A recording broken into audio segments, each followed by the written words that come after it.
Some games you instantaneously love. It takes nothing to get into and you're just there. And some are not that way. Not necessarily that they're bad, but that they're an acquired taste. Hi folks, it's Falcon, and today on gameranx, 10 great games you absolutely hate at first. Starting off with number 10, I know that there are people out there who will say they loved this game instantaneously. In fact, I'm one of them. But there is nothing else like Death Stranding. It defies all genre expectations and was incredibly divisive when it came out. Death Stranding came out during peak walking simulator backlash, and wowie, did it get called that. Compared to something like the Metal Gear Solid series, which is much more traditionally structured, and saying Metal Gear Solid is traditionally structured compared to something is... it's a lot. But Death Stranding is crazy weird, and it's super off-putting in the first few hours.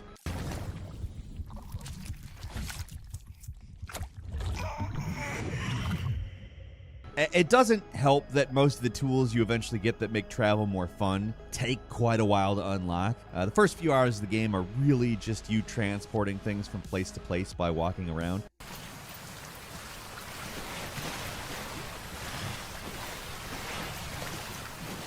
If the game had come out not much later, we probably would have called it the COVID FedEx Guy Simulator, and I'm sure some people probably did anyway. But I guess the FedEx guys did have a big advantage over our vehicles immediately.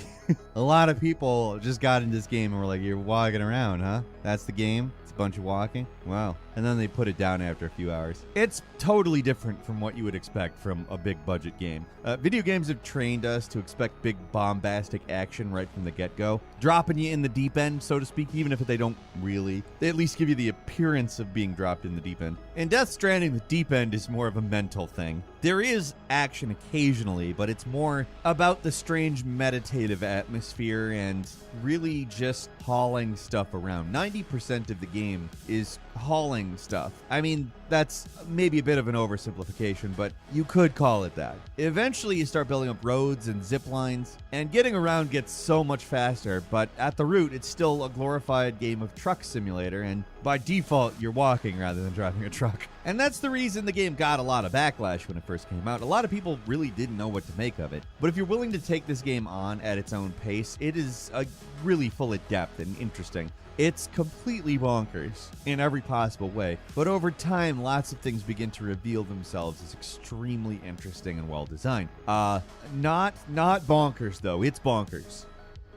And number 9 is Days Gone. Here's a game at the total opposite of the spectrum. Back when it first came out, reviewers were not kind to it, like at all. Seriously, go back through some of the reviews. Some of the stuff was really scathing. Recently, it's gotten kind of a critical reevaluation, and there's a lot of people who actually like it a lot, and for good reason. Days Gone does not make a good first impression, though. They throw a lot of nonsense at you in the first few hours. The main guy's goofy name, Deacon St. John. That literally sounds like a character in one of the Always Sunny gang's various terrible movies. The zombies are called Freakers, which, I mean, is still funny. And the opening hours of the story are just the least interesting hours of the story. The main guy, Deke, starts off pretty unlikable. He's constantly angrily muttering and is just unpleasant. Deke! How's it going, brother? You ready? Not yet. Still gotta find a way into Willie's garage. Gotta be a few pop inside. Hurry your ass up.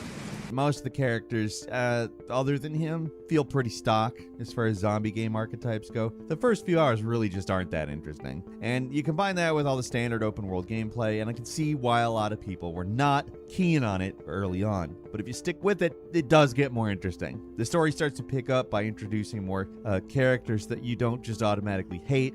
Deke, he starts to chill out, and the actual gameplay starts to get a little more intriguing. It takes a long time before you get the chance to take on an actual zombie horde, but these fights are the highlight of the game. In certain locations, there's just hundreds of zombies, all at once.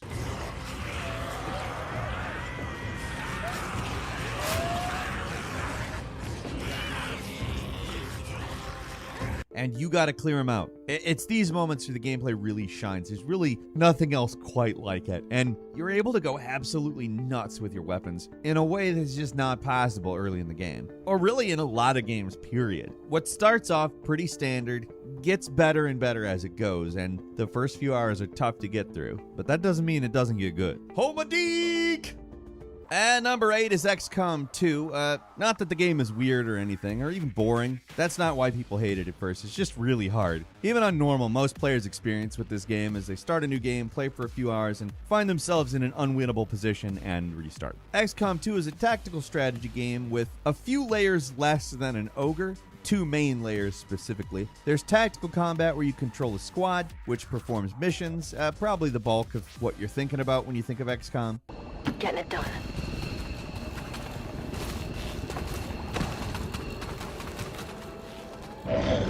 And a strategic layer where you expand your base, research technology, and decide which missions to take on next. Basically, it's XCOM 1 with a few additional twists that make it pretty difficult, particularly at the beginning. Those first few hours are really unforgiving. You have very limited resources, not a lot of soldiers to work with, so if one of your good ones gets injured, you're basically screwed. Most missions include some kind of time limit, and when it runs out, you either get infinite enemy reinforcements or you just fail the mission instantly. Part of the challenge is just learning what you should be researching and building first. The enemy is always getting harder, and if you're not getting enough resources for missions, upgrading your base optimally or going down the right research track, these are big no-nos. You're gonna really quickly find yourself outpaced by the enemy, so you're only really barely able to complete missions, which earns you less rewards, which traps you in a failure cascade that is inescapable. If you've ever heard the term diminishing rate of returns, that's it.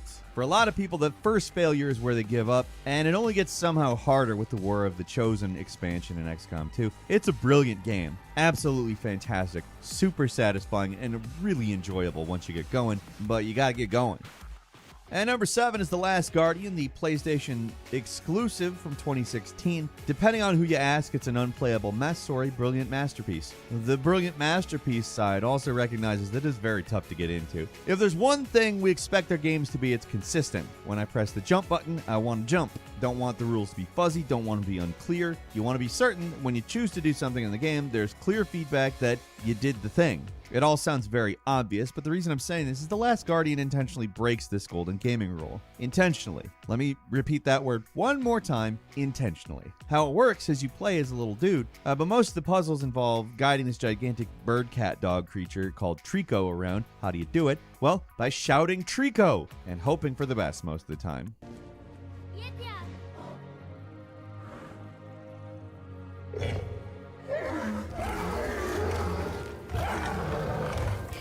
Yes, the game is essentially press X to Sean. Not quite. In fact, Trico is a creature with a mind of its own, so sometimes it wants to do things and sometimes it doesn't. Sometimes you have to coerce them into acting with food or clearing out obstacles, but it's never entirely clear what Trico wants.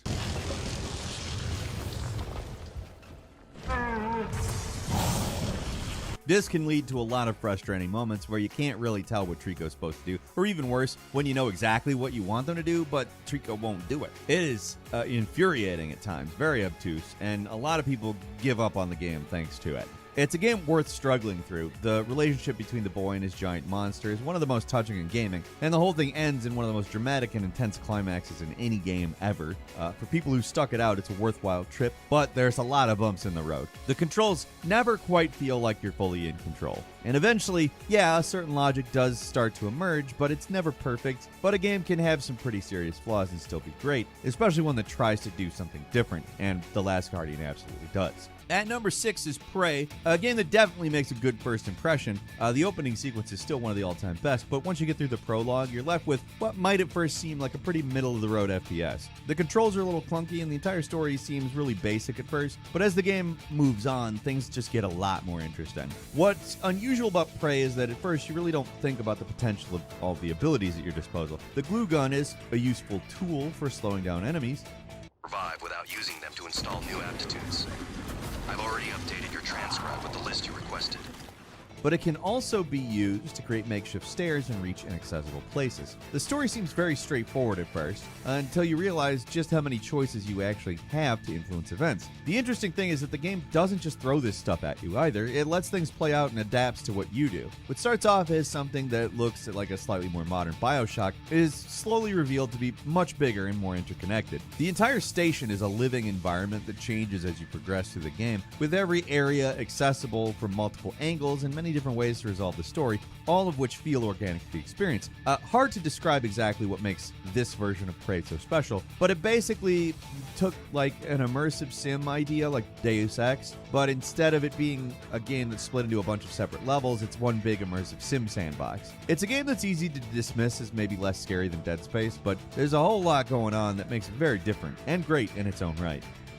At number 5 is the wonderful 101. Platinum games tend to be pretty tough on new players, but you'd think something that looked very kid-friendly and built exclusively for Nintendo consoles would be maybe a little more forgiving, but no. This is actually possibly their most inaccessible game. It's a game that looks like Pikmin, but plays like a cross between, well, Pikmin and Devil May Cry. The opening levels are constant chaos, constantly throwing new ideas at you well before anyone's mastered the basics.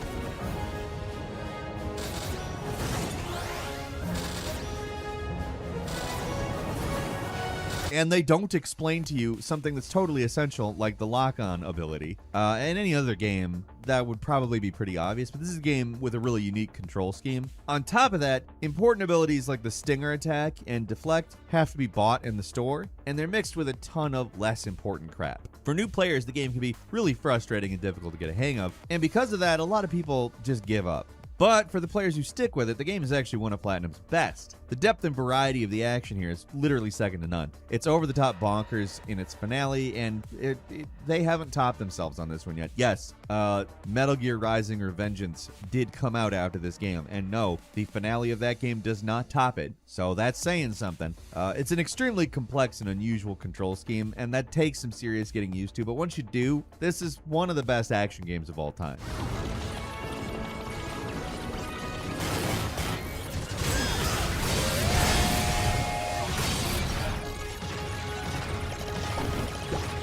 And number 4 is Dragon's Dogma, in many ways, a game that was way ahead of its time. That doesn't mean it didn't have a serious amount of jank to it, but its combination of Skyrim and Monster Hunter was extremely forward-thinking, even if the final product ended up a little strange in terms of how it mishmashed the ideas together. Even with that said, though, Dragon's Dogma is a brilliant game with a long-awaited sequel finally coming that could, in my opinion, potentially blow the roof off of basically any genre that went into it. It's high time this original game gets the attention it rightfully deserves. And I think the reason it didn't get that attention is because it throws so much at you right at the start. It's a tutorial after clunky tutorial interspersed with awkward gameplay that really doesn't effectively highlight how good the game is, particularly in its combat system. It takes a long time to really reveal how good the game is, but by that point a lot of people had already given up.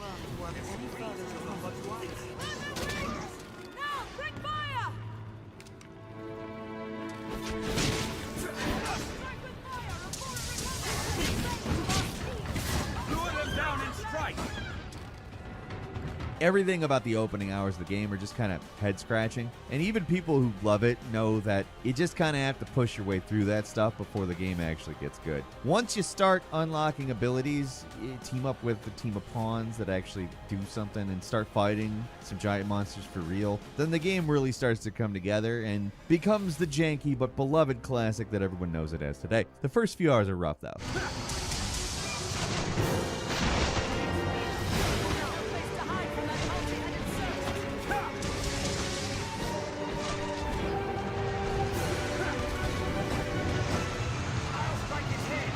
At number 3 is Rain World. Few games have a critical reappraisal like Rain World has, which started out as a game that had a mixed reception at best and now has overwhelmingly positive reviews on Steam. Part of that comes down to how the developers have updated the game, but a lot of it just boils down to how people engaged with it. Rain World is, first of all, a brutal and unforgiving game. Its mechanics are obscure, its controls are unusual, and it's pretty easy to get yourself stuck in an unwinnable state. For any other game, that would be pretty damning, but for Rain World, it somehow it comes together and works. It's not a roguelike, and it's not really a Metroidvania per se, even though it does have all the appearances of one. It's more like a survival exploration game with a living ecosystem you have to learn to navigate and adapt to. I think what really throws people off, it looks like a cute platformer, but it's brutally difficult and obscure in a way few games are. You can easily take a wrong turn and end up in an endgame area right from the start, and unlike Dark Souls or something where there's a level system and it's pretty obvious which enemies outclass you, this game, that kind of basic information, it's just not clear at all. It's the kind of game you got to be willing to really knuckle down and learn, and that's scared a lot of people off. But it's also brought in a lot of fans who have come to appreciate what it's trying to do. It's a game that's easy to get fed up with, but a lot of people who stick with it really love it.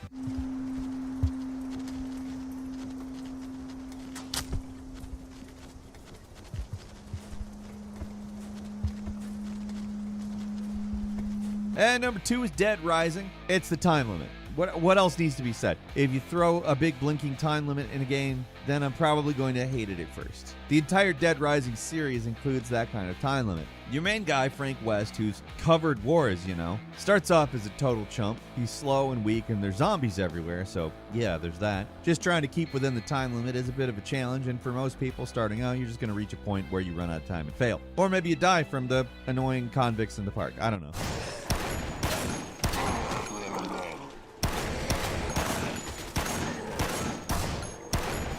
Even if you love this game, there's no excuse for those guys. They are the absolute worst. The whole thing starts off slow and frustrating, and having a ticking clock above something that is slow and frustrating, ooh boy, does that make it worse. Eventually, after a few hours, it does get a lot more fun though. You start getting stronger, you learn new moves to deal with the zombies, the inventory gets bigger, and you learn where all the best weapons and healing items are, so fights are less of a slog.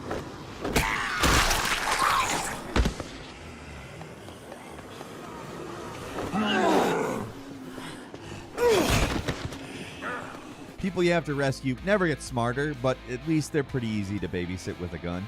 Dead Rising remains probably one of the most unique and cool games that Capcom ever put out, but there are some real growing pains when you're starting out. The time limit. It's the time limit. And finally, at number 1, the Souls series. Everyone who's played a Souls game has the story about when the game suddenly started to click for them. Sometimes it happens fast, sometimes it takes a couple games. Yes, the Souls series can take multiple games to get into, which that's like peak curiosity, an open-minded person right there. Good for them. Usually it goes like this though. You're playing the game, dying constantly, you're miserable, you're playing crazy defensively because you don't want to die and lose your souls, and when you do die, it feels like you've lost all your progress. When you're hating the games, the moment you lose 10,000 souls is the breaking point, and that's when a lot of people turn away and never look back.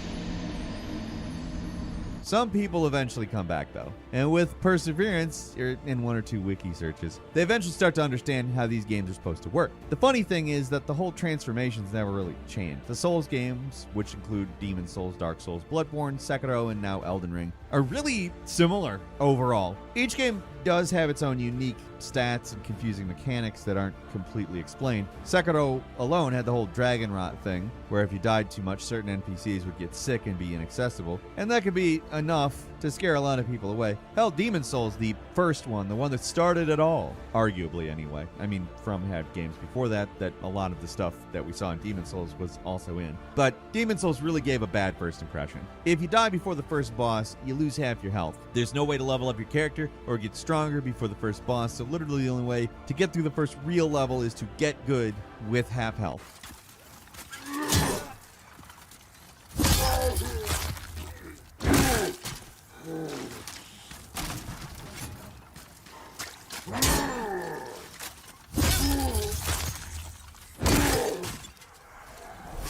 These games are obtuse and very frustrating at times, but they're really good games, and it can just take a while to actually understand what you're getting into, and constantly getting murdered by everything doesn't make it easy. And I don't mean like the game, I mean like emotionally. Once it clicks though, it's great, but until then you're properly miserable. One bonus for you, the Fear and Hunger series. These indie RPG maker games are having a moment on YouTube recently. To put it simply, they're basically the Souls game taken to the absolute extreme. They're brutally hard, intentionally unpleasant, and miserable experiences that have somehow garnered a fan base of masochistic lunatics willing to put up with an overwhelming amount of cruelty. When you first start these games, especially the first one, you'll probably die in the first or second thing you encounter. It seems impossible, like there's not even a game here, just a murder simulator, but with enough perseverance, the pattern starts to emerge and a way forward begins to reveal itself. It's also grim and over-the-top dark, that it seems to be a joke on you for lots of reasons, but there actually is a way to beat them. The difficulty's over the top, but for a certain type of player, these games are some of the most intriguing ones to have come out the last few years. And that's all for today. Leave us a comment, let us know what you think. If you like this video, click like. If you're not subscribed, now's a great time to do so. We upload brand new videos every day of the week. Best way to see them first is, of course, a subscription, so click subscribe. Don't forget to enable notifications, and as always, we thank you very much for watching this video. I'm Falcon. You can follow me on Twitter at Falcon the Hero. We'll see you next time right here on gameranx.